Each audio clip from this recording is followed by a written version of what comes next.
Hamilton, MMA UK, joined via Skype by Pat Cummins. First of all, Pat, thanks for giving us some time. Absolutely. So, Pat, obviously, massive fight again coming up on May 18th against Ed Herman. And you've obviously moved gym, so you're out at Syndicate MMA training now. Tell us a wee bit why that move happened and how things are going. My main coach, Neil Melanson, moved out to Vegas, and I follow that guy wherever he goes. You know, he's the guy with all the knowledge, and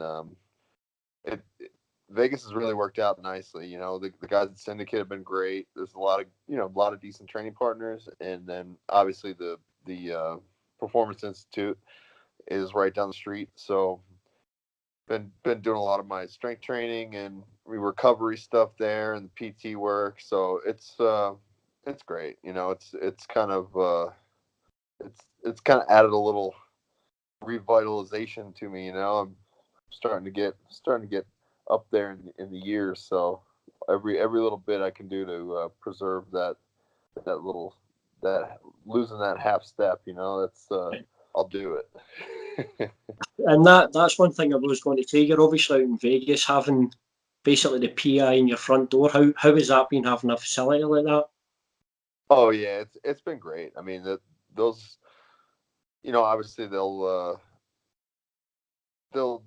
take care of everything you need. You know, they and there's resources here that you know, it's hard to take advantage of when you're in another place. So you know, we have an Omega Wave. It's like a EKG sensor that kind of tracks your recovery, and you know, obviously there's like hot and cold plunge, sauna, that kind of thing, and that's been really beneficial for me, just having that access every single day. You know, I'm feeling wiped out, I'll hit the cold, and it's like the fountain of youth for me. You know. So it's great, you know, and Bo Sandoval is the head strength coach over there, and I've been working with him, and he's really I'm a guy that really likes to hit the weights, and that, you know, it's important to me, and he's right on pace with me, and has been pushing me in there. It's been really, really fun. Yeah, and you have moved around a bit gyms, but do you now feel settled at Syndicate? Do you feel that that's your home? Yeah, I feel like this is it. You know, it's we kind of did our little bounce around, and we finally zeroed in on a spot to be. So you know, the past couple places we've been, training partners weren't quite there. You know, or something was off. So it was just kind of, you know, now we found the answer, and you know, it'll be good to test it here in the next couple of weeks too. And we can obviously say by your eye, you've got a nice little shiner, so things must be going good at Syndicate. Yeah, exactly. I'm getting tested every day, so it's great. Yeah. The one thing I noticed when I was looking into your career, obviously you're fighting Ed Herman, he's of the same age, but Ed's obviously, he's been around for a long time. Yeah. You've almost had a fast track in MMA, fourth fight coming in against DC. When you look back, does that look like the best route to go, joining the UFC so early in your career? I mean, it seems a bit crazy that was your first fight. Yeah, I mean, I wouldn't recommend it to anybody, you know, but you know, I wouldn't change it either. I got a lot of experience really quickly, and I think I'm a guy that, you know, I started pretty old. You know, I think a lot of guys don't have their first pro fight when they're 30 years old. So I had this like real sense of urgency, you know, like if I'm going to be the champ, man, I gotta go take the big fights, and you know, they gave me them, and I just wasn't quite ready at that time to take advantage of them, you know. But at the same time, I learned a ton, and you know, every time you lose, you learn a bunch, you know, you learn a lesson, and yeah, I mean, it's where I am right now, but I wouldn't recommend it to anybody. Well, especially these days in MMA, you see the kids now, they're starting at 16, 15. I mean, I they're young know. children when they're starting now. And Yeah. Oh, I know. It's crazy. There's a couple guys at our gym that are like, 18, just turning 18. I'm just like, man, I wish. Every day I look at them, I'm just like, boy, I wonder what would have happened if I would have stepped in at that age. yeah, well, I guess that's looking. I noticed as well at Syndicate you're training with a fellow Scot, Jojo Calderwood. Oh yeah, yeah. She's He's she's around. uh, she's a real pleasure. I love JoJo. She's like, you can have a bad day, but you see JoJo and everything turns around. She's great, and not to mention she's a scrapper. She loves to get in there and mix it up, and she's intense. So it's cool.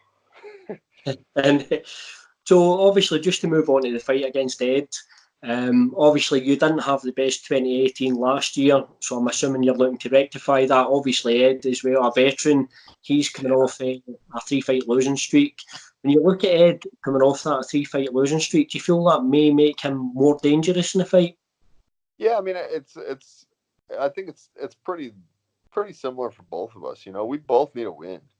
Yeah, And if we want to keep things going, we got to win. So I don't feel like there's he's more dangerous than I am because of that, because we're basically in the same situation. And I took a decent amount of time off and kind of stepped back and thought about, is this, is moving forward the right step for me? Do I want to stay in this game? What's my longevity look like? And yeah, I mean, I want it. It's not. I tried to step back and say, yeah, I'm gonna pretend like I don't fight anymore. I'm gonna see how that goes, and I'm just not ready for it yet. So I'm gonna be pulling out all the stops to get the W. I've also saw in the past you've said you put a lot of pressure on yourself when you were going into fights, but that's changed. So what has there been a switch in your mentality going forward? Yeah, I mean that was another part of my layoff. I've just upon re-entering training and everything like that. I've decided that I don't need to set these lofty goals, and I just want to take one fight at a time and just focus fully on that. I have no, I in the past I've always been like, okay, if I string 3-4 fights together, look good, I'll be right there. I'll be in the mix for the belt. And I don't see the reason to put that pressure on myself, especially in the position I am now. I'm no longer in the top 10, so it's like that stuff's all down the road. I can worry about that when it comes. It's just I'm gonna focus on this fight and just take the pressure off, because there's already a ton of pressure on this fight anyways for both of us. We both need a win, or we could be in trouble. So So it's almost sort of a sense that the pressure's off, that maybe this is going to be the best version we see of you going into this fight with Ed on the 18th of May. yeah, I mean, and that's my new goal, is to just put on the best performance that I possibly can, and I know I haven't shown it yet. I've had some good wins, some things like that, but they've been sloppy, and it's I've had days in the training room that I look like a world beater. I'm the guy, and it's just I need to make that translate in when the lights are on, and I think I'm hoping that this is the answer. Yeah.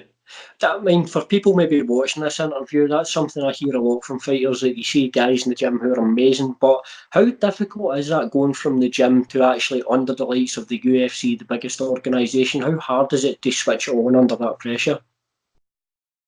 Yeah, I mean, it was definitely an adjustment, and I've wrestled a long time, and I kind of in my head I thought I've wrestled in front of huge crowds and done well, been successful, and there's it's going to be very similar, but you get in there and it's the UFC. You know, your fight, it's all televised. It kind of adds a little more pressure to it. And then, of course, the guy standing across from you isn't just trying to he's not trying to pin you.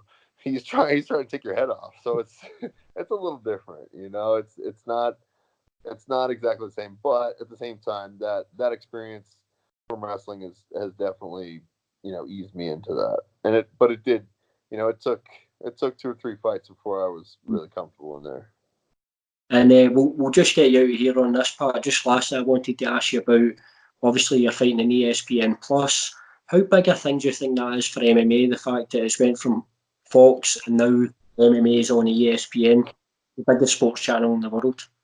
Yeah, I mean, it's kind of been a gradual step, I think for us. The whole Reebok coming on board. I know a lot of people were really not, well, a lot of fighters were really not pleased about that, just because the sponsorship money and things like that. But I think what that did is legitimize us as one of the big sports. Like you think of the NFL, the NBA, and now you think of the UFC, right? Is right there, and we're all on the same channel, and it's it's kind of been a slow build, but now I think a lot of people can see where it's going to go. And obviously, those people can see you showcase your skills in the 18th of May on ESPN Plus. Listen, Pat, thank you very much for the time tonight, and best of luck, mate. Thanks a lot. No worries. Much. I'll do this anytime. Thank you. All right, James. Have a good one.